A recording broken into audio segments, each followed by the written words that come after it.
Along That's it, baby. Let's go. It's Johnny Harris time. Welcome Johnny Harris into our homes. We are going to be talking about the Houthis today. the banks of the most important waterway on Earth sits the country of Yemen, a place that was two countries for decades until the year 1990 when it was unified into one. A fragile patchwork of groups, all with different tribal backgrounds, religious beliefs, and political aspirations.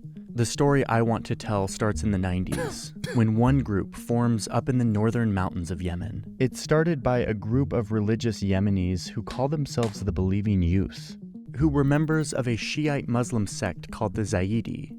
Zaidi Muslims used to be the majority when the country was split in two, but in the new unified Yemen, they became a minority and felt neglected and discriminated against. At first, the group focuses on rebuilding the Zaidi religious identity, hosting summer camps for young men and offering religious education.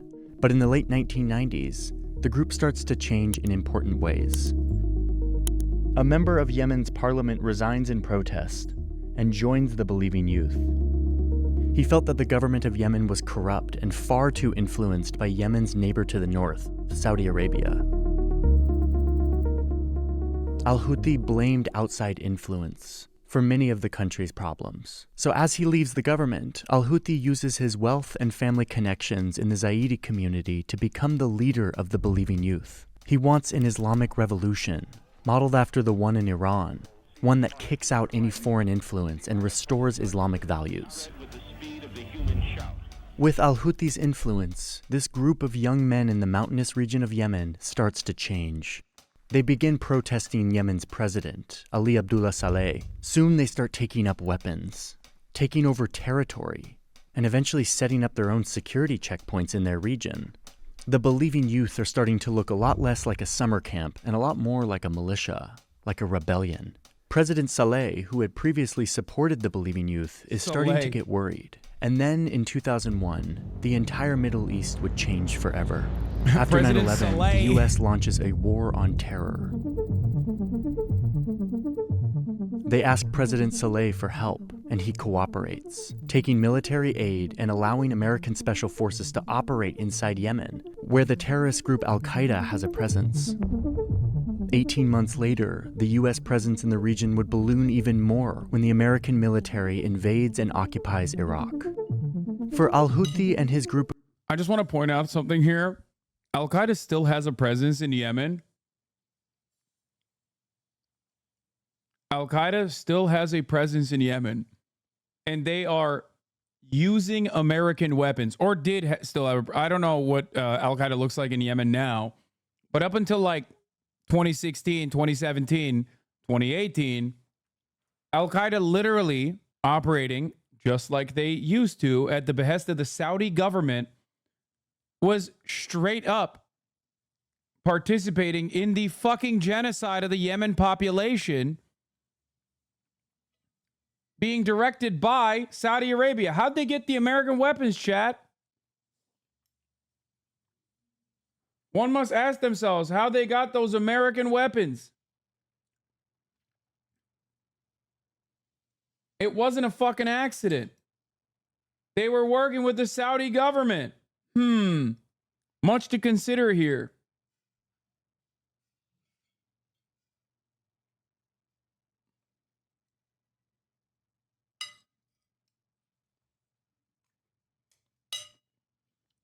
Of young men, this crosses a red line and deeply radicalizes the movement. Al-Houthi criticizes the president publicly for pandering to what he sees as American imperialism in Muslim lands, and many in Yemen agree, joining the movement and bolstering their numbers.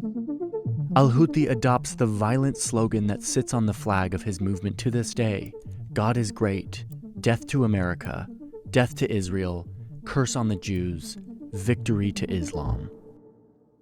President Saleh feels threatened by the growth of this increasingly radical movement that is taking control of territory in the north. He issues an arrest warrant and a bounty for Al-Houthi and brutally cracks down on their protests. In response, the Believing Youth launch an armed rebellion in the north of Yemen, leading to counterattacks by the Yemeni military. Shortly after the fighting begins, Al-Houthi is... I'm not gonna lie. Johnny Harris videos are kind of a banger when you think about it. because like if you've already made up your mind about American imperialism being bad or the war on terror being bad, things that he and his audience take for granted as like, you know, kind of problematic, but ultimately in the right direction, then yeah, it's like he's not wrong. He's literally like, yeah, the Houthis believed that the Saleh government was working alongside American imperialists, and it's like, yeah, no, it's not wrong. It is correct. Killed in a cave in the north. The rebels he leaves behind fight on with new conviction, and the world would know them by the name of their martyr, a symbol of imperial resistance that would soon be firing rockets at Israel and hijacking cargo ships in the Red Sea.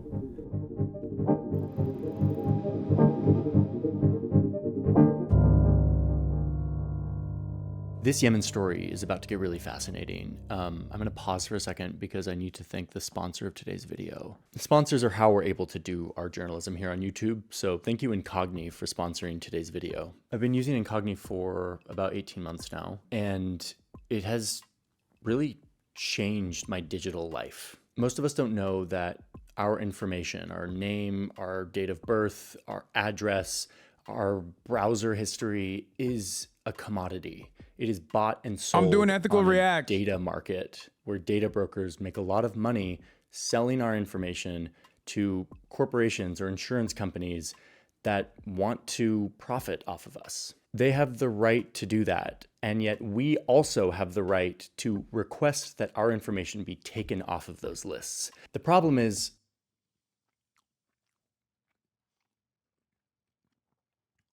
I understand the last line of their slogan is not good, but people like Norman Finkelstein explain why, even though we should not agree with it. Shouldn't be surprised they have it. Yeah. I have never said that the Houthi slogan is good, nor do I care particularly about their way of conduct or their domestic affairs. It is almost identical to my perspective on the Iranian government. I am not a fan of the Iranian government's domestic affairs at all. Yeah, he did say data brokers have a right to sell your data. He did say that. there's a lot of these lists, and they don't make it easy for you to take your name off. Also, a lot of people keep asking me about this fucking Houthi teenager. Didn't you interview a Houthi teenager? He was not a Houthi. Okay, I asked him. He said he was not. And that is why Incogni exists. You sign up for Incogni and you give them permission to act on your behalf, to go request that your information be taken off of these lists. And it's not like there's like 5 lists. There are, in my case, Incogni found like hundreds of lists that my name is on. Incogni shows you the lists that they found your information on, and then they start the process of taking your information off. And you get to watch while they do all the work. Month after month, Incogni. It is pretty wild because like everybody fucking ran with that, him being a Houthi. Which, by the way, I maintain the position that I should be allowed to interview a Houthi if I want to as well. Suck my dick. But also,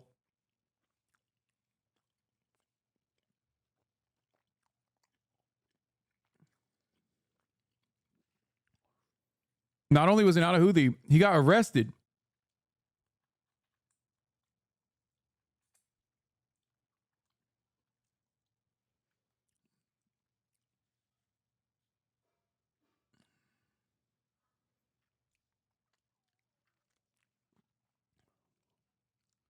It's because you talked about One Piece with him? Yeah, I did. I was trying to get him to open up.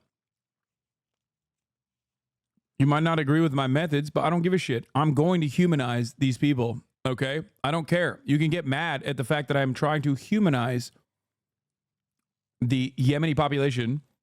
I don't care. That's precisely the reason why so many of these motherfuckers literally didn't even care about the contents of the interview, care about the fact that like BBC and many others actually also conducted the exact same interview, care about the reality that New York Times and many other outlets literally reached out to me to try to get connected with the kid.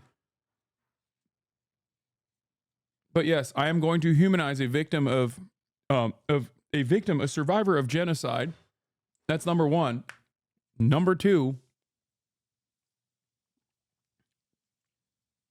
did they ask what his favorite anime was? Yeah, they did. And he was like, I don't know about One Piece, so they arrested him.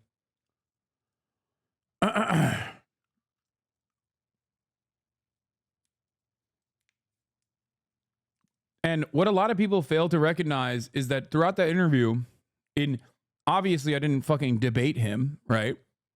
But I asked him a couple questions specifically, pointed questions, like, how do you feel about anti-Zionist Jews? Are you shocked to find out about the reality that there are many Jews in America who are leading some of these anti-Israel protests?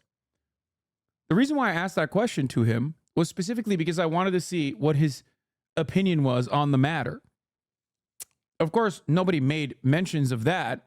They personally only were too predisposed with, oh, he's a Jew hater himself. He hates Jews, and that he is he's a terrorist. He's a terrorist. He's a terrorist.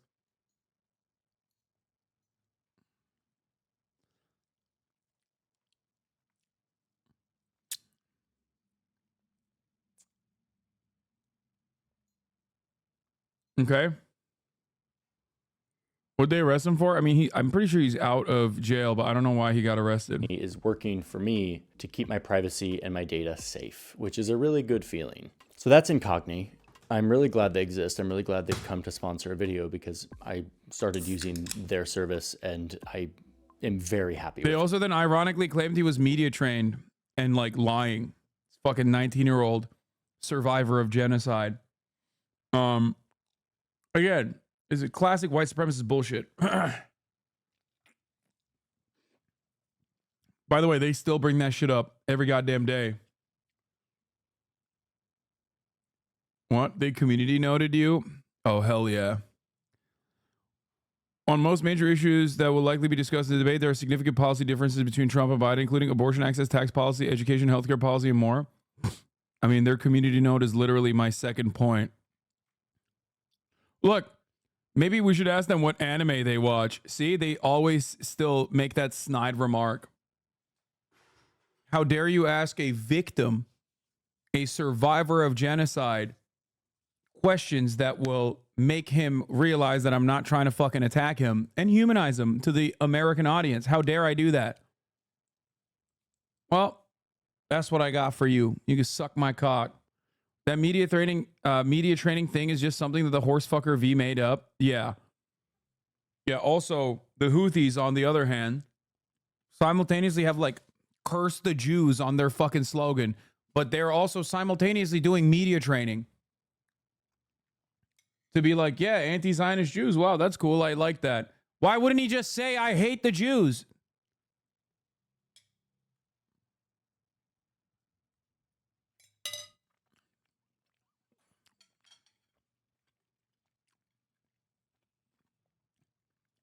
I think I have more hatred in my heart for 35-month losers in my community that literally go, you were just community noted. Who cares, man? It is the dumbest fucking thing to give a shit about. You're that fucking Twitter obsessed. You are literally just as Reddit as like Divorce Ellie's fan base is. Just letting you know. The community you made, smile. Yeah, well, yo, when are you going to start watching MasterChef again so you can know what you're talking about? Terrorist, genocide. Genocide? In sarcasm? You think it's the Saudi and UAE caused genocide in Yemen is genocide?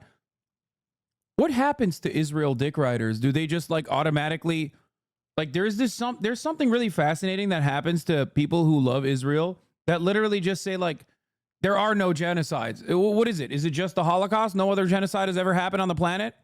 Is that what you're saying? Like what the fuck is going on here? What is this argument, dude? Yeah, no, it is literally a genocide. And that's not just my assessment either. That's like, you know, every international group has agreed that it was a genocide.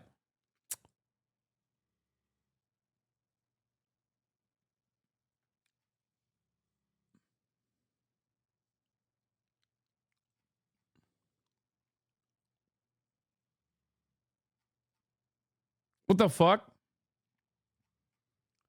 This is the whole point. This is the issue. This is the issue with people that just like have like a reactionary position and get negatively polarized against me. They end up fucking taking like unhinged positions. I would much rather have the community that I've cultivated than dumb fucks like you in this community. I'm gonna be honest with you. Dumb fucks that literally hear me say something is a genocide and immediately automatically go, genocide, lol. Like, you just didn't even hear what I said. You just automatically went, oh, Hasan thinks something is a genocide, so it probably isn't. Yeah. My community is fucking awesome. We don't deny genocide, dipshit. Suck my dick. 2019 follower. I know exactly what pedophilic debate pedophile community comes from. So there's a link in my description. It is incogni.com/Johnny Harris. Click the link. It helps support the channel. Go fucking debate. Go debate the ethics of CP and how age of consent should be lowered. And, you know, actually it's a phebophilia, not pedophilia. Come on. Johnny. Go back to your fucking community. Harris, and you will get 60% off the yearly plan of Incogni. Use that code so they know it came from this ad read. That is very helpful to me. So yeah, you can try it out, get a big discount, and see if Incogni helps protect your privacy while also reducing the amount of junk mail and robocalls that you get. Thank you, Incogni, for sponsoring today's video. With that, let's dive back into Yemen. By 2004, the Houthis have morphed into a full-blown rebellion, fighting against Yemen's government from their northern strongholds. They know this land well, and they have local support, allowing them to fight a guerrilla campaign against the government forces, blending in with civilians, hiding in mountains and caves, and allowing them to resist the much better equipped Yemeni army. As the conflict turns more violent, more tribes in the region would feel that the military is being overly brutal, leading them to join the Houthis. And it's at this time that the conflict goes international. The Houthis say that Saudi Arabia is letting the government of Yemen position troops right across this border. So they invade into Saudi Arabia, killing Saudi soldiers and taking hostages. This pulls Saudi Arabia into the conflict as they respond with airstrikes and troops and push the Houthis. That just pulled them in, dude. It was crazy. It was crazy. They definitely weren't doing the thing that they were correct on. Again.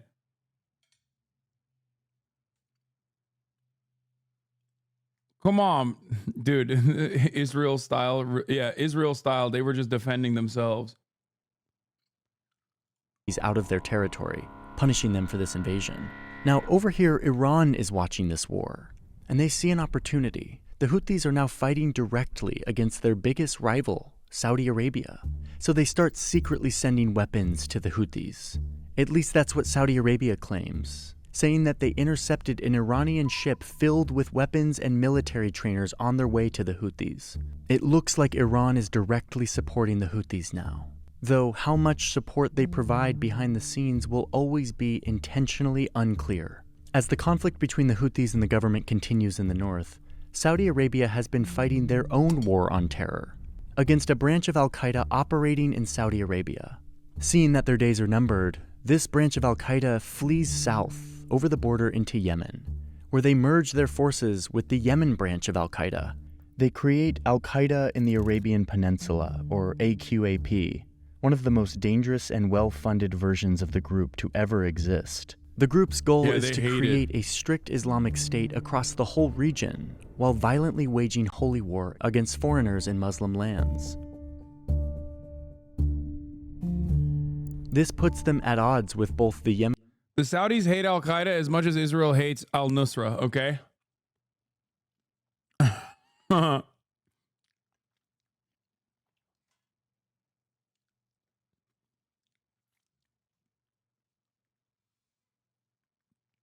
Yemeni government and the Houthis. The conflict is getting more complicated.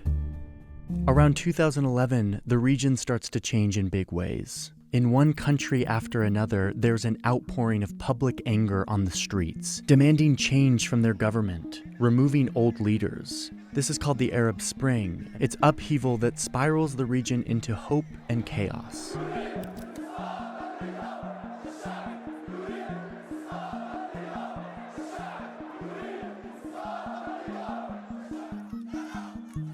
Iran and Saudi Arabia see this as an opportunity to strategically choose sides in all of these countries in hopes that when the dust settles, they will come out with a stronger hand of allies in the region. And one of their main focuses is Yemen, a country that is also rising up, calling for President Saleh to step down. The corrupt dictator of Yemen is running out of time, which is something the Houthis have been fighting for years. But Saleh refuses to step down, adding fuel to the uprising. Saudi Arabia sees this situation at their southern border and decides to step in with the help of the UN, convincing Saleh to transfer power to his vice president in exchange for immunity from prosecution. On his way out, Saleh takes the billions of dollars that he corruptly amassed during his time in office, and he also retains the loyalty of key parts of the military, fighters that are only loyal to him. But the people aren't satisfied with this new Saudi-backed president. The government remains weak and unorganized. Meanwhile, the Houthis are taking advantage of this infighting and only getting stronger, taking more and more territory from the government, adding to their forces and receiving more support from their backer Iran, who is supplying them with more training, missiles, drones, and other advanced weapons. They used these weapons in the fall of 2014 to march into southern Yemen, taking over large swaths of territory. Now that the Houthis have momentum, the former president... That's crazy, and it wasn't even us this time, bro.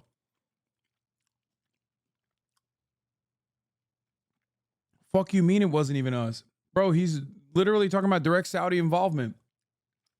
Of course it was us. What do you think Saudi Arabia is? Who is Saudi Arabia? What kind of weapons do you think they're manufacturing in Saudi Arabia?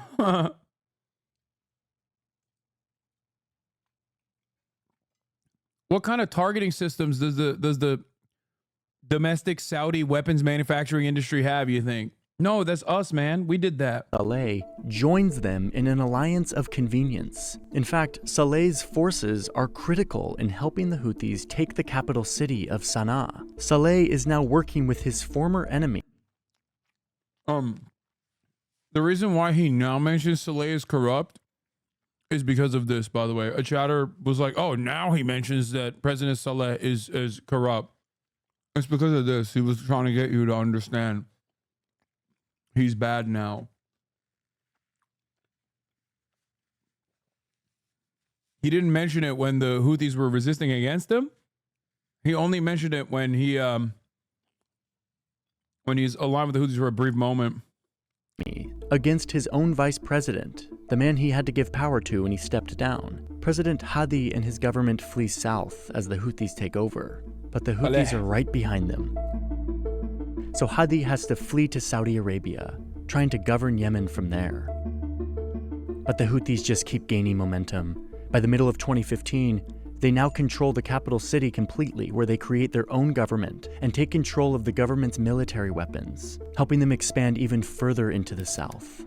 Now that the Houthis are in power, they run an oppressive regime that silences free speech, crushes dissent through arrest and torture, and recruits children. I don't get it. It seems like they're doing free speech. To the south. Now that the Houthis are in power, they run an oppressive regime that silences free speech, crushes dissent through arrest. That's free speech, brother. What are you talking about? Being able to burn the American flag is American style free speech too.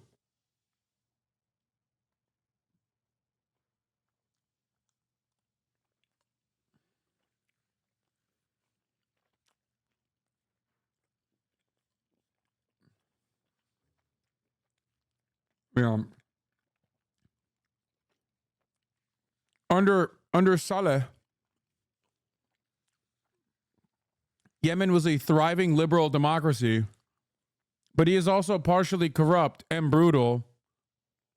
I will only mention that he's corrupt when I'm about to say that he aligned with the Houthis for a brief moment.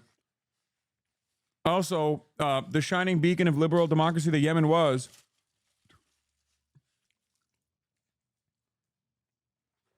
changed dramatically when the Houthis came into power, and not that they basically maintained the same business as usual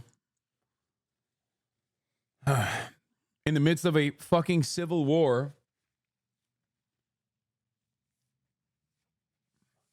Kind of odd that these guys are random people, and yet they are able to galvanize massive chunks of the population. I don't know how.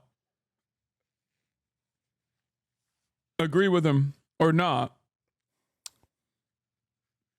It's just odd that he keeps saying that, like, this is a fucking militia group backed by Iran, nothing to do with Yemen, kind of, but also simultaneously very popular, seemingly.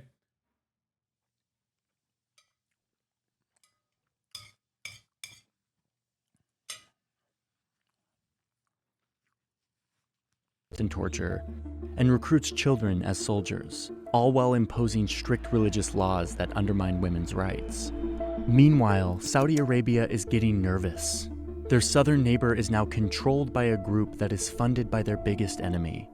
So, I mean, they strip women of individual freedom and rights? Bro, what are you talking about? Listen to me. Number one, this is the same exact fucking Saudi propaganda that's hilarious. Yes, brother. Both in Saudi Arabia and in Yemen, women's civil liberties wasn't great, okay? Before and after the Houthis. What are you talking about? This does not mean it's good, but remember how you only fucking bring that up for one side of the argument? When the other side is the genocidal force that has the exact same domestic policies, worse domestic policies. Yeah, when you say it like that, you make it seem like they have fucking pride rallies before the Houthis came, you know?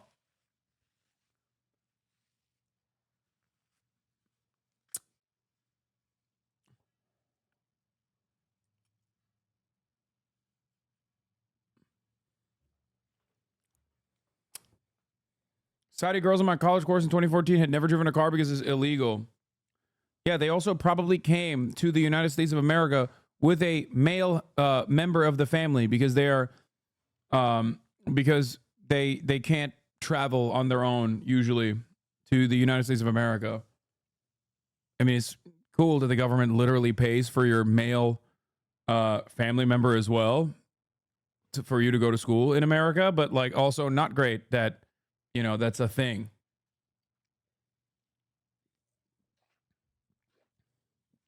That law was removed. Oh, it is? Back when I went to college, it wasn't. It was definitely still in place. To be fair,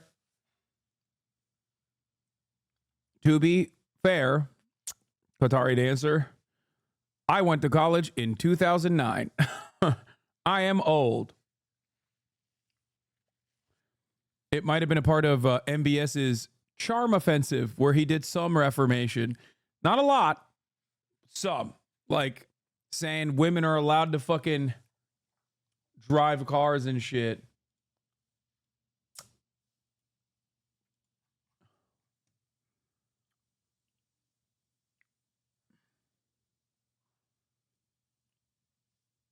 Not sure what your point is. Saudis and Houthis are both shit for the people.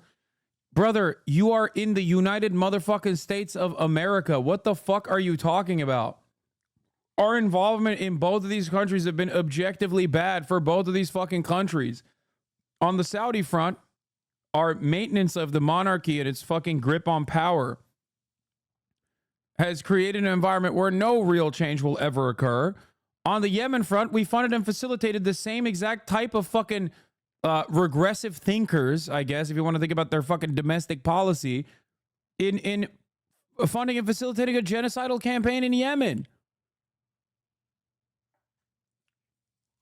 When we talk about these issues, people love bringing up like the domestic affairs of Yemen to be like, to just never really focus on what we're actually saying.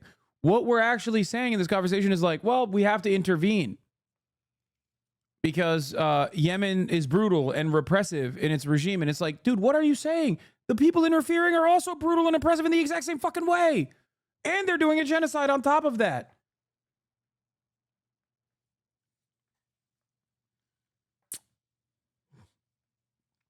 Yes, you got the fascism from the West and Islamism from Iran.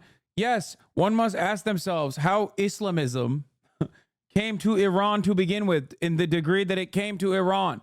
What kind of foreign involvement, I wonder, happened in Iran that led to the Iranian Revolution? This is Americans refusing to learn the lessons from past involvement and then literally using the negative consequences of past involvement and intervention to be like, we have to do more of that. It is the most American idea, okay, to go, you know what the problem is? We have a lot of gun violence in this country, okay? Mass shootings are happening daily, right? We also have more guns in circulation than we have people in this country. What's the solution to this problem? More guns. Arm the teachers. Hello? It's the most American concept. Americans love looking at a problem that they fucking caused and then being like, you know what? We'll fix this problem. More of the same problem. It's so dumb. I don't know. I don't know what else to say beyond it. Yeah, traffic in LA, more lanes. But without local support, then the revolution could not have been taken over. Wait, what? Brother, I don't think you understand what the words that are coming out of my mouth.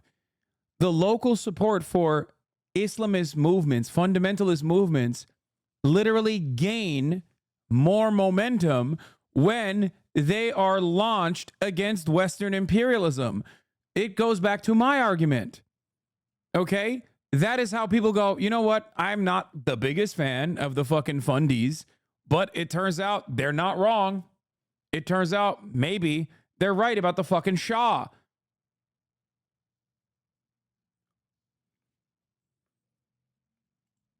That's it. It is kind of funny calling the Iranian government fundies. Because it is. They are fundamentalists, but it's just funny to call anything but Christian fundamentalist fundies. They recruit the support of countries around the region and invade Yemen with the goal of removing the Houthis from power. Is permission from a male guardian? They don't have to join them on the trip. Not better just saying, oh. The war is led by Crown Prince Mohammed bin Salman, Saudi Arabia's up-and-coming leader and defense minister. He starts with a widespread bombing campaign and a naval blockade that prevents shipping in and out of the country, with the goal of trying to cut off support coming in from Iran. The Crown Prince turns to the United States in need of more weapons for this war. While the US leaders are reluctant to get involved in another Middle East conflict, they also want to maintain a good relationship with Saudi Arabia, who is their major security and energy partner in the region. They also have an interest in weakening al-Qaeda's growing presence in Yemen. So in addition to supporting this war with logistics and intelligence, President Obama approves billions of dollars of weapons, planes, tanks, and even weapons banned by most of the world for how dangerous they are for civilians, like cluster munitions. Reluctantly. This quickly turns Saudi Arabia into the largest importer of American weapons for the next... Guys, you don't understand. Obama did it reluctantly. Obama reluctantly did a genocide in Yemen. Reluctantly. Just like Joe Biden is reluctantly doing a genocide in Gaza. Reluctantly. By the way, once again, American foreign policy is bipartisan, as I've said time and time again, because reluctantly, Donald Trump also funded and facilitated and continued the genocide in Yemen. This is the genocide I was talking about, by the way. That chatter was like, genocide. Reluctantly. Hey, good thing this wasn't us, though. Yeah, exactly. 4 years. So it's 2015, and Yemen is in a full-blown war between the Houthis and Saudi Arabia and their coalition. This is when Trump definitely didn't do so reluctantly. Guys, there is no difference between Obama aesthetically claiming that he's doing it reluctantly while still doing it versus Trump saying, no, who's going to buy the weapons? Are you going to buy $10 billion worth of weapons? Guess what, dude? They both have the same exact energy on the issue. One is just pussyfooting around it. That's why at the time I literally openly, I wouldn't say praise, but openly fucking said, hey, at least he's honest. He's a giant piece of shit, a genocidal warmonger, but he's fucking honest. Go back and find it. Go back and find my coverage after Jamal Khashoggi was chopped in a Istanbul Saudi embassy. There's no difference between aesthetically posturing as though you are against the genocide and the genocidal ambitions versus openly stating why you're doing it because they're buying $10 billion worth of weapons. The Saudi consulate in Istanbul.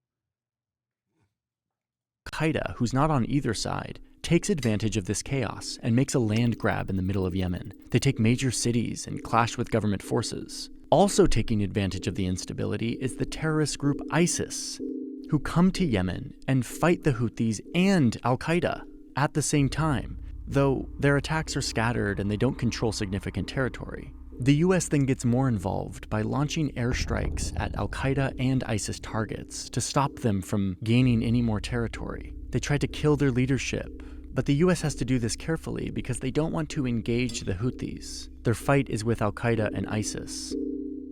In May of 2015, the Houthis... That's so strange that the Saudi government was bombing the Houthis and fighting against the Houthis.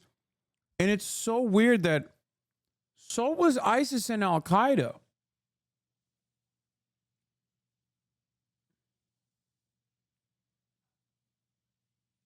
What?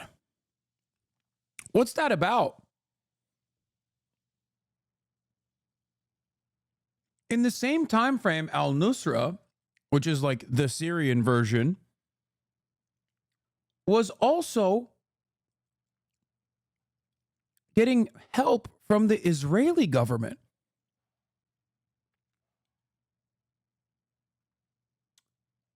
That's very strange. How peculiar.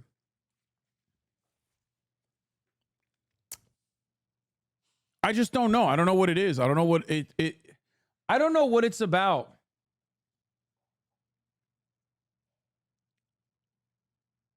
Link to your comment on him being honest. Well, against everybody, including Russia. And it's so funny. He's just like the conversation is so easy to have when a politician is honest about their dishonesty, right? And that was the brilliant part about Donald Trump. He's just straight up saying it. He's like, what are you, stupid? Do you not understand? Like, no, we're selling the weapons, dumbass, because they give us money for those weapons, dumbass. And low gas prices. What do you want to fucking increase gas prices and also on top of that fucking allow someone else to sell the weapons to Saudi Arabia? No, we're going to fucking sell it, stupid. Like, he's like shocked that members of the media who clearly know this, by the way, like there's no way people are that stupid that they don't fucking recognize that like this is the real reason why this is the real reason why like liberals are also not fucking punishing MBS. That's it. That's the reason. And he's saying it. And again, he's being honest about it. And Joe Biden is being dishonest about it. That's the reality. Sorry. That doesn't mean he is. Damn, bro. Damn, that's crazy. Who's this guy? Benefit of foresight, dude? What the fuck? He's saying that in 2021, March 3rd, 2021. How's this guy cooking so hard? That's a whole ass 3 years ago. Fuck's that about? How'd that happen?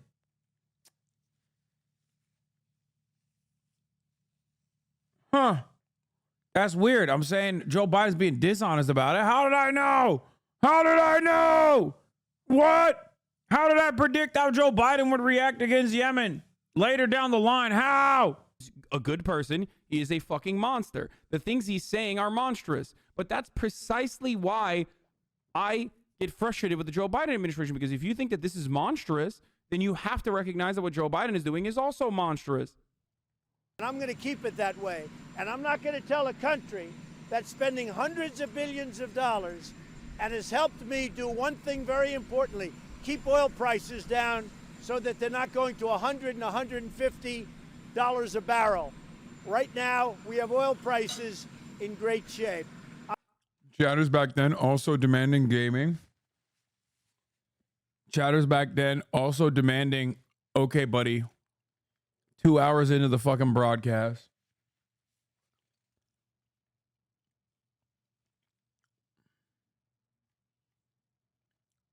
That's awesome.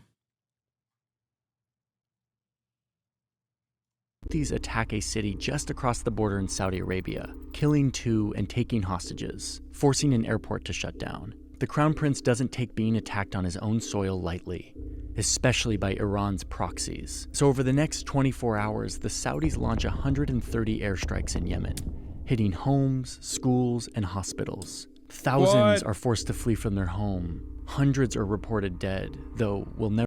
Bro, this is literally... Yo. Johnny's literally doing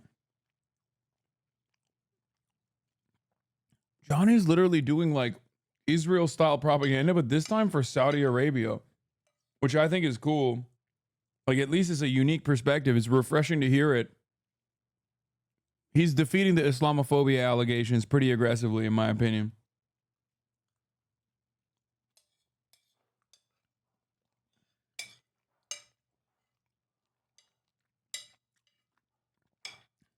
You could verbatim repeat exactly the same things he said without changing much of the words. Like, substitute Houthi for Hamas, not even change all that many letters, and substitute Saudi for Israel. Keep Iran the same in the equation, and you literally have one-to-one why Israel must do ethnic cleansing in Gaza.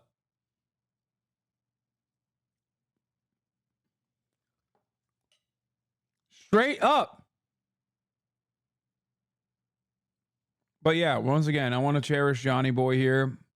My man is so pro-Islam. He's pro-Saudi government. I respect it. It's cool. What is it? The fuck? Uh-oh. Fix it. The fuck? Uh-oh. Fix it. Was my picture more clear back then?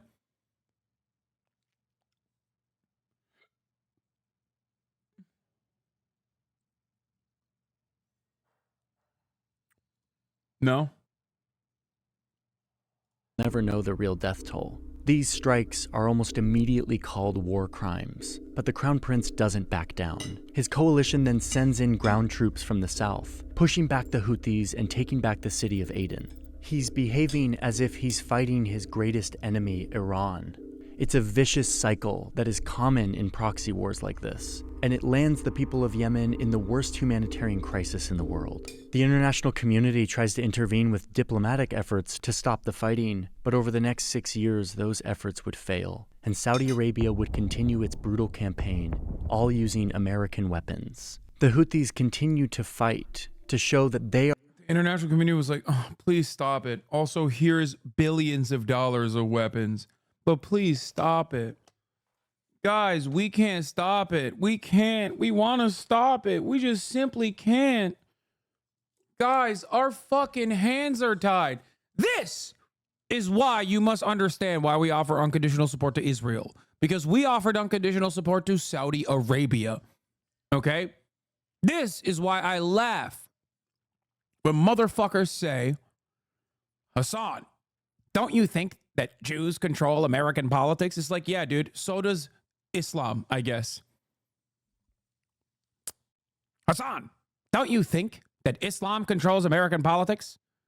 After all, Saudi Arabia's genocidal campaign was not put an end to under identical terms until a power player came to actually play power. China.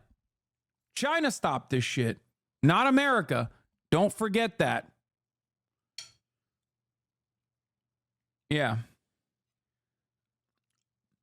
Perhaps it is not Islamo-Judaism that controls the media or America, and simply American foreign interests, American State Department, American capitalism, American imperialism. I don't know.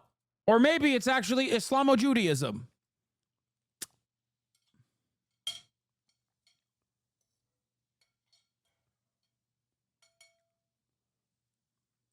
Now, to be fair, the American government also not Islamophobic. Look at, after all, they did the same level of care and consideration for Saudi Arabia's ethnic cleansing operations as they are giving the same care and consideration to Israel. Just saying. Of course, the victims are always Muslim, whether it is ISIS, the Saudi government, or Israel conducting its operations. It's always the Muslims that are getting fucking ethnically cleansed and displaced by the millions. Fuck it, even the Turkish government in the northern Syrian corridor. It's always the Muslims. They are legitimate, that they are the government of Yemen. They aren't just doing Iran's bidding. The war continues to destroy cities and land, and the blockade continues to keep trade out. The Saudis continue to bomb indiscriminately, and with time, 2 million Yemenis are displaced. Like, Saudi Arabia literally did Israel shit in Yemen for years. There were people who criticized it, myself included. Dude, it is like clockwork. It only, people who are 30-month subscribers are the only people who say this. I'm beginning to recognize a pattern here. Brother, who cares? Brother, who cares, brother? Have you guys noticed what I'm noticing as well? There was another one that I didn't actually point out. It's almost always 30-month plus subscribers that fucking immediately go, dude, I can't believe you got community noted. Yeah, dude, they're fucking Nazis, man. It's the Nazi website. Who cares?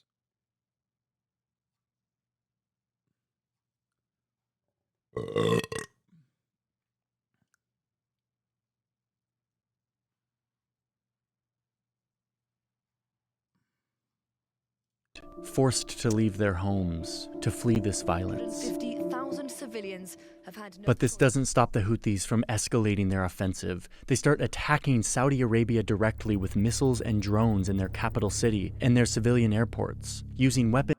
They went nutty mode. Bro, they fucking, well, I don't know if they blew up the oil refinery during Formula One, or maybe if, I don't know, it might have come from this side. I'm pointing my mouse on this direction. Who's to say? But it was pretty crazy. That's part of the reason why the Saudis then recognized maybe we shouldn't fuck with the Houthis. Maybe we shouldn't fuck with the Yemen population no more. You're crazy if you believe this stuff. Wait, what? What do you think is happening? Dude, that's awesome. It's like, chatters are like, dude, nothing happened to Yemen. You're crazy if you believe this shit, dude.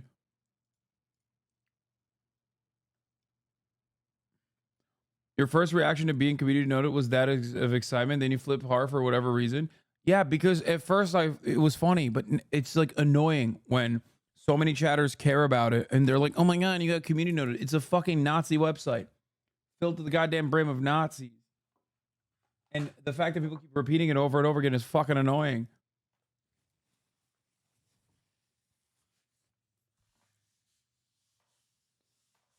Yeah, to be honest, I usually agree with you on stuff, but I don't know if I can stomach it. The top of the hour ad break is something you have to stomach, okay? Yeah, exactly.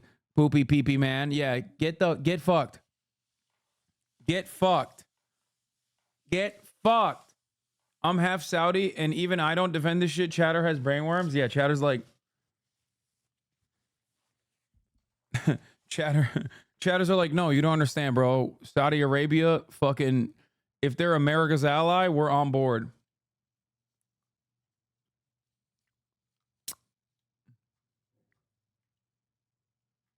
Anyway. Pee-pee poo-poo chatter failed, but it doesn't matter. Although he had to eat the riposte.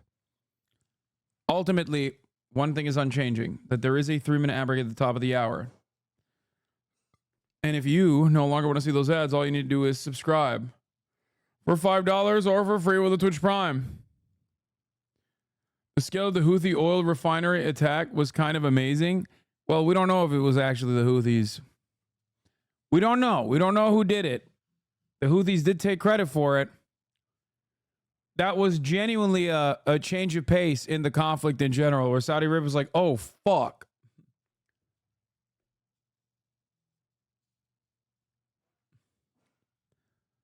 Oh shit. Turns out this is costly. This is hella costly for us. Maybe the Houthis were doing it because they were pro green energy. We will never know.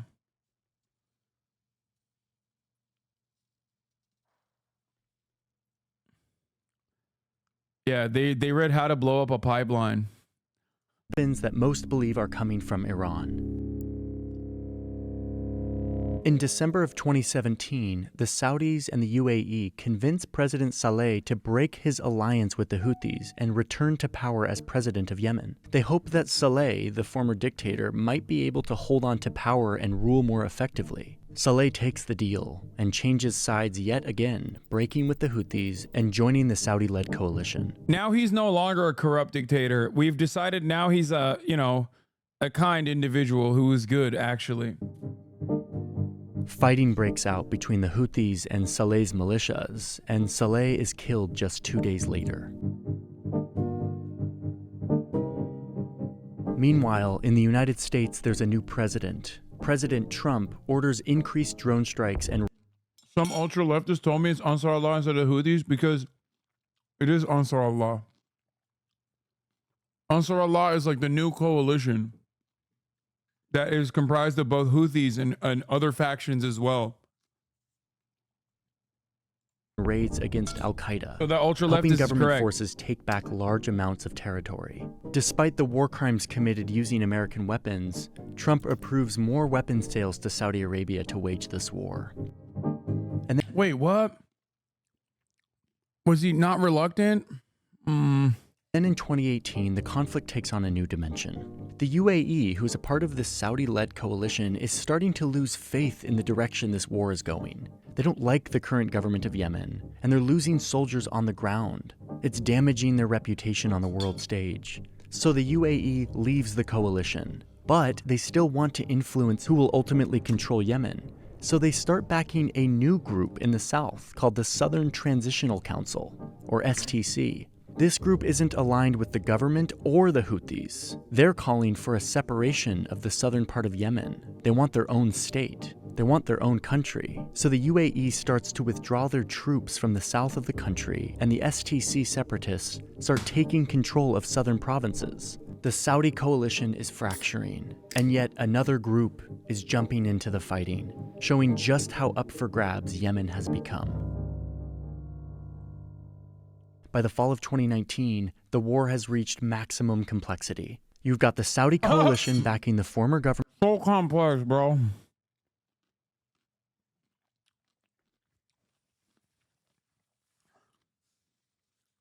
American-backed coalition forces did a genocide in Yemen against the popular uprising comprised of both the Houthis and many other groups against the corrupt dictatorship.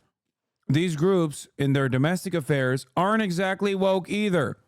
They were, however, definitely anti-imperialist.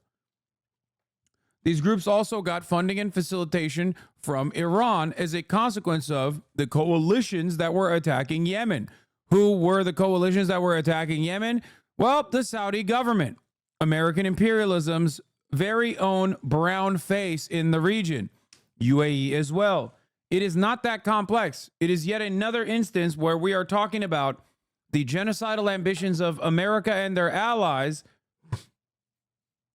in a very important part of the fucking country, a very important part of the planet for international trade. That's it. It's not complex.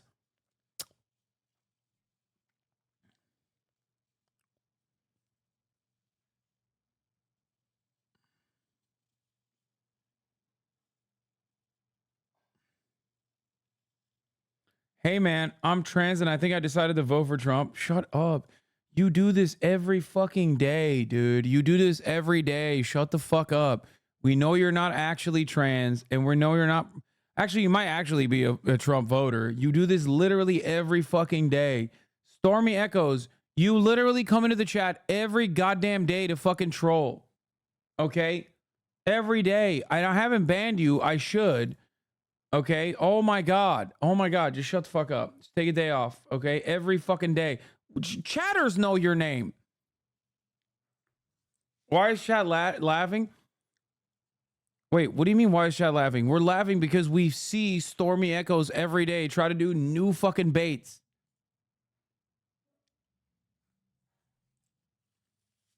While we are Yemen maxing at the top of the hour.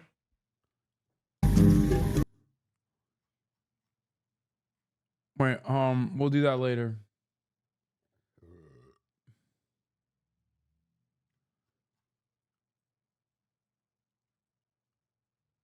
I got accused of being a spy in a Palestinian protest. Wait, what? Government of Yemen, mostly relegated to the east of the country, the UAE is now backing this separatist movement in the south, who are fighting against the former government of Yemen. The Houthis, backed by Iran, still maintain majority control of the major cities in the north. Al-Qaeda and its militia allies are still fighting to control small slices of the country, and the US continues to conduct airstrikes against Al-Qaeda and ISIS, while supporting and selling more weapons to the Saudi coalition.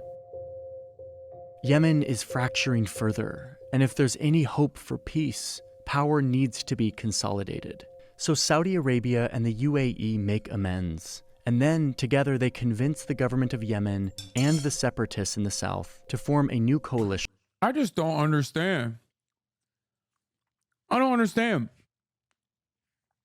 Only one of these groups is not an internationally sanctioned and you know, well, I guess I was going to say it's not an internationally sanctioned terrorist organization, but they do consider the Houthis to be terrorists, or at least Trump did. Joe Biden took them off the list and then said he's going to put it back on. But only one group is comprised primarily of the Yemen population and is led by the Yemen population, which is the Houthis. The other guys are fucking assholes who are aligned with foreign with foreign nations in the region. I don't understand it. To fight against the Houthis together as a united front. But it doesn't stop the Houthis, who are getting really good at fighting and are firing more Iranian missiles and drones. It's weird how you present Iran's actions as are anti-imperialist when they're doing similar moves to Erdogan with funding Islamic Brotherhood in the region. Yeah, Iran's actions are anti-imperialist. It's just the reality. They're the ones who are literally fucking funding and offering logistics and trading to popular uprisings against imperialist forces. So yes, what they are doing is anti-imperialist. Doesn't really matter at the end of the day, even if you don't fucking agree with them or not. And I don't know if you are actually a Saudi chatter or not, considering that you always bring up the fact that, why don't you mention the history of the region's Western resistance? Saudi Arabian king was assassinated when he made OPEC with Iran to cut oil to the West, pressure against weapon shipments to Israel. Then Iran regime change and Egyptian socialist anti-imperialist presidents. Focusing on Iran makes it seem like Iran now doesn't have imperialist actions in the region like everyone else. And after resisting the West was made impossible. The reason why I talk about Iranian action in like both Yemen and Iranian action in Gaza or in the Palestinian part is that because they are the only game in fucking town when it comes to genuinely resisting against American imperialism and its influence and its most violent actions.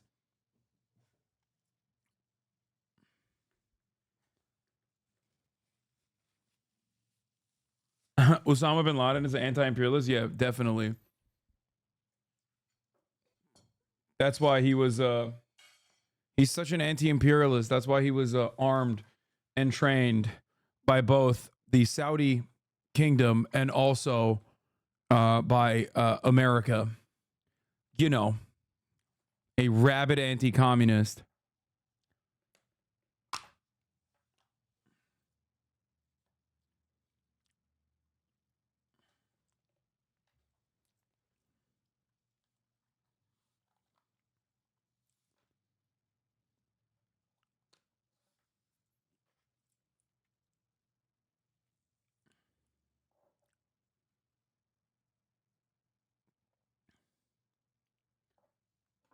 Ultimately, Iran doesn't have to imagine a world where American involvement exists in their country. They lived in it. And if they want to be reminded of how shitty things can be, they could just look to every other fucking regional actor. Same with Cuba and American involvement in Latin American countries.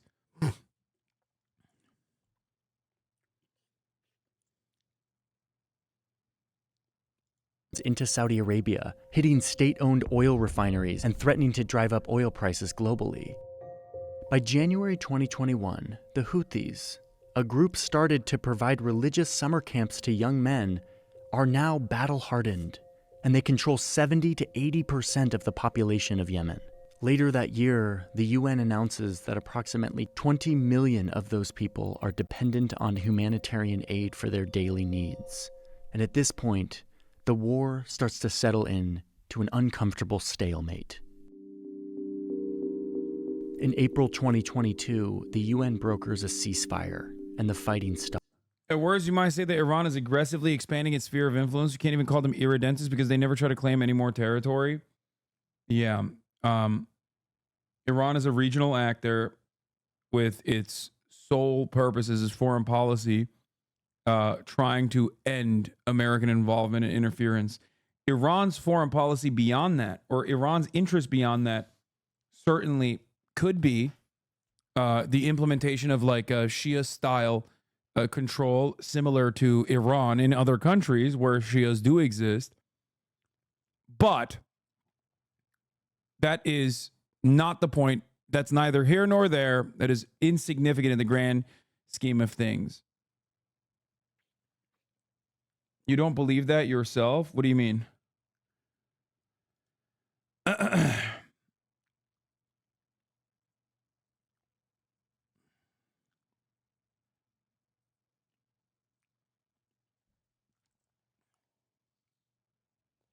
Everyone knows that Americans got rights in America when that one foreign superpower came in and blew the place up. Yeah.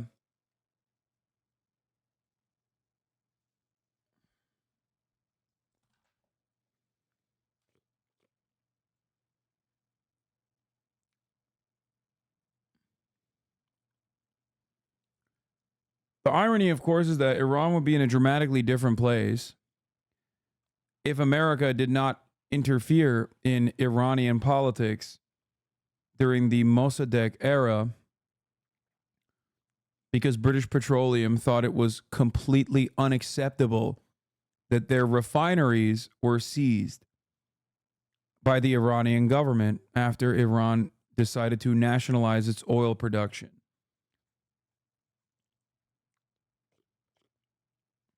If you don't want Iran to gain more prominence in the region, then don't fucking blow up the entire region.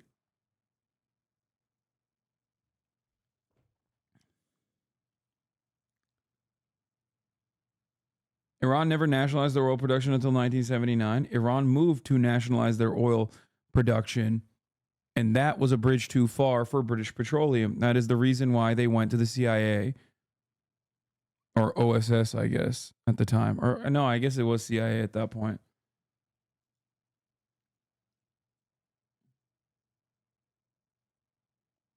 Stops.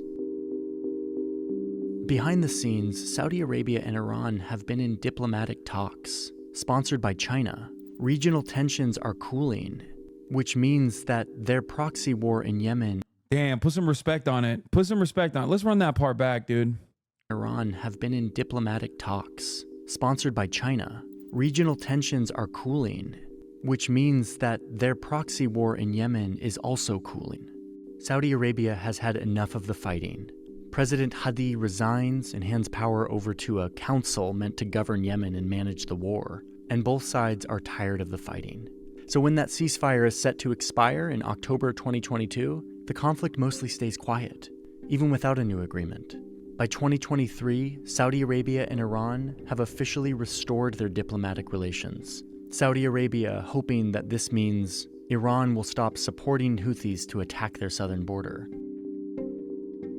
But the Saudis keep their maritime blockade around the country, making life in Yemen unlivable for millions. But at this point, the heaviest of the fighting on all sides has stopped. But then, in the fall of 2023, the Houthis were back in the news. After the Palestinian group Hamas launches a brutal attack into Israel, Bro, oh, where's that chatter? Guts team. Iran had no problem working with NATO to destabilize Iraq, Afghanistan for its own ambitions. Hell, it didn't even have an issue with taking Israel support against Saddam. This whole anti-imperialist narrative is just a response to being kicked out of the club, just like Russia. Not gonna lie, you're way off the mark here. Iran is hated in the region for its Shia expansionist goals. I don't think you're understanding the words that are coming out of my mouth. I literally openly mentioned that while there is Shia expansionist momentum from Iran, Iran at times has even reduced its support to Hamas. There would be no Hezbollah. There would be no Hezbollah. There would be no force of popular resistance against Israel in Lebanon. There would be no force of popular resistance in Palestine against Israel without Iran helping them. If you don't want Iran to have more power in the region, then don't fuck with the region. That's what I'm saying. And no, Iran didn't refuse to work with America and NATO in Iraq and Afghanistan. That is correct. It is absolutely correct. He's not wrong. You are wrong if you think that Iran did not offer direct Al-Qaeda targets to America. They did. Iran also literally fought ISIS in these regions as well. So you are wrong. That chatter is right, but not in the way that he is framing the issue.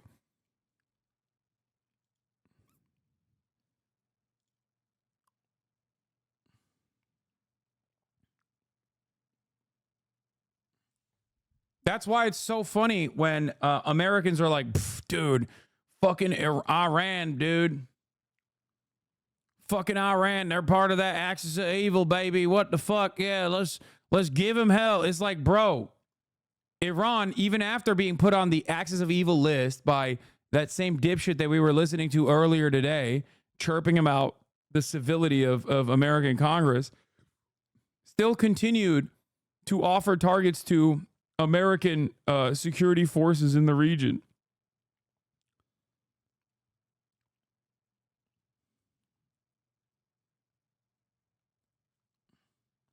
Yeah, like the time they wanted to ally with the U.S. to allow them to carry their imperialism, but Israel refused. But I agree with you. The current imperialist regime is a direct result of Western expansion. Wait, what?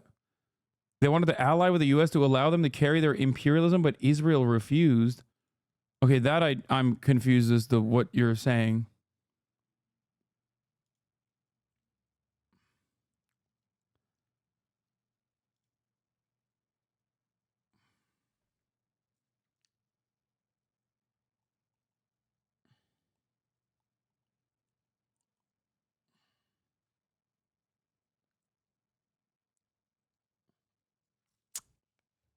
It's not like Iran is wholeheartedly in support of Palestinian emancipation beyond utilizing popular Palestinian resistance groups to destabilize Israel. If they were legitimately interested in defending the Palestinians and engaging in Palestinian emancipation, they would have fucking rocketed Israel on October 8th, okay? It is a reality that the Palestinians are aware of as well, or at least the resistance groups are aware of as well, which is why they didn't even collaborate with the Iranian government on October 7th. A fact, by the way, that was reasserted by the Iranian government, the Israeli government, and the American government.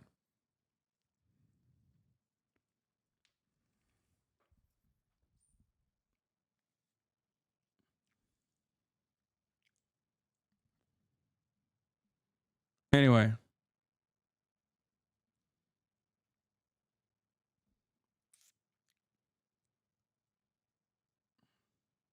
Israeli military invades the Gaza Strip, vowing to destroy Hamas and free the hostages that they took. The campaign leads to tens of thousands of Palestinian civilian deaths, and it provokes a response from... Yeah, Iran and Hamas had a brief pause in their allegiance. I don't know if it was, I guess it was between 2011 and 2017. I don't remember the exact details, but I do know that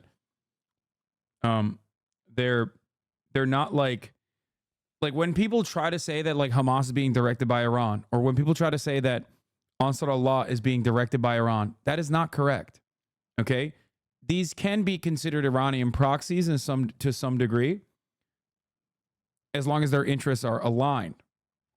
Hamas originally, and still is, by the way, a Sunni group, for the record. They're not even, Hamas itself is not even a fucking Shia group. They're Sunni. It is originally a fucking, oh shit, Aldani Markey. Imperialism in the Marxist sense would, at the very least, presuppose some sort of profit incentive. Iranian support for various armed groups in the region is at best a net negative for the Iranian economy. They're losing money on this. Iran having relations with non-state actors, funding them and supporting them is not imperialism. Iran is bleeding money through this policy. I would probably agree with the argument that Iranian influence in Iraq has been for the worse, but to speak of Iranian imperialism in Yemen is far-flung lunacy with no basis in reality. Holy shit. What's up, Alden Markey? Is this the same person? From Twitter? Yes, lol. Respect.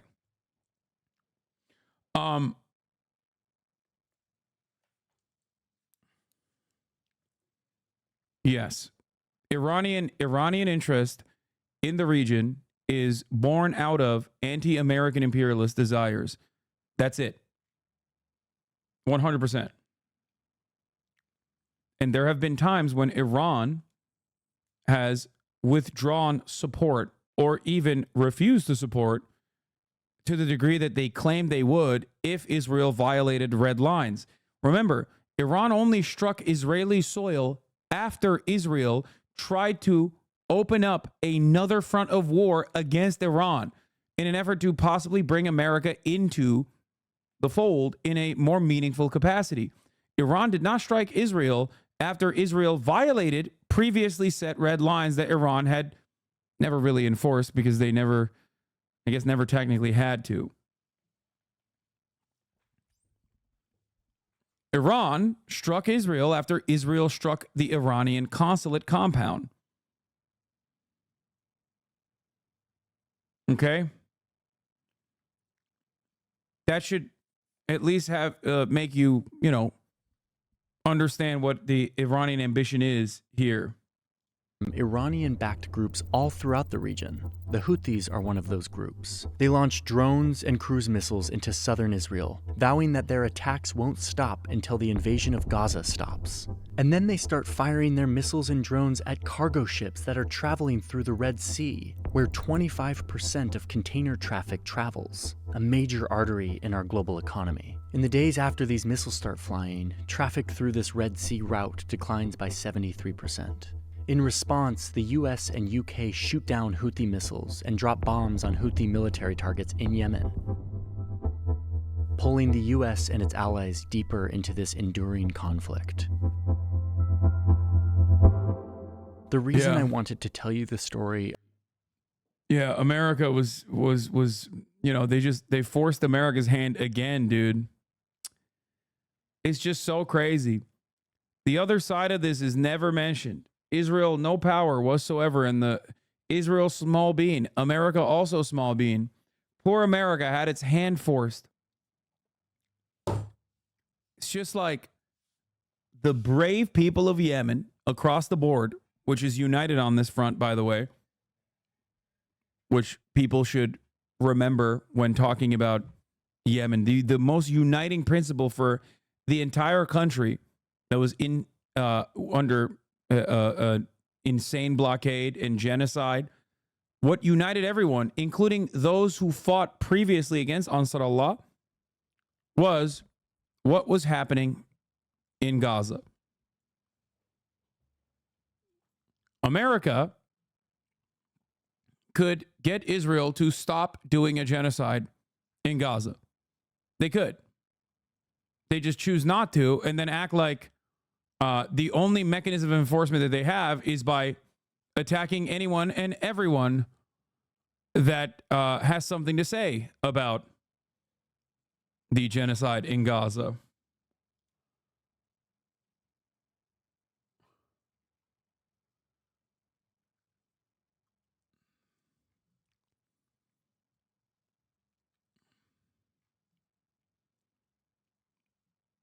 Iran by no means is a wonderful country. The Iranian government, I mean. Iran is a wonderful country. It's a beautiful country with beautiful people in it. The Iranian government, on the other hand, is not necessarily a great government at all. It's just that America, with its actions, is leaving more people to look at Iran in a different way. You don't think cooperation doesn't come with some sort of unequal exchange? I'm not saying America good. I'm not saying America good. I'm saying get your money up, not your funny up. What?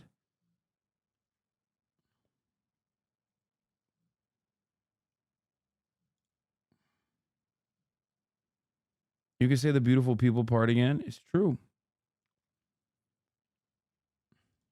Of this conflict in Yemen because it represents the vicious cycle present in a lot of proxy wars, where geopolitical rivals use their neighbors as battlefields instead of fighting each other directly.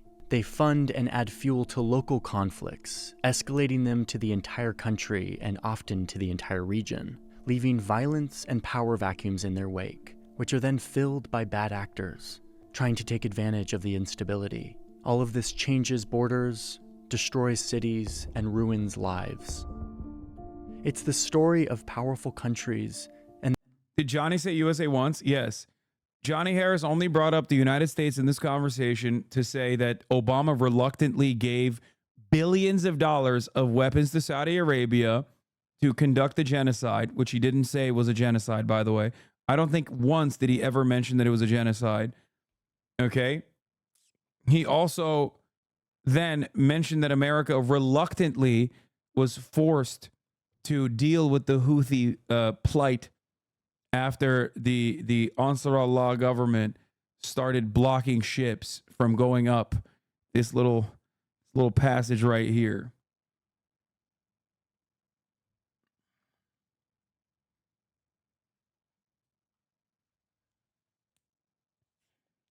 Hello, I'm from Spain, and I don't know how people from the Western world can be okay with terrorist groups funded by Iran. How can people like a group of terrorists?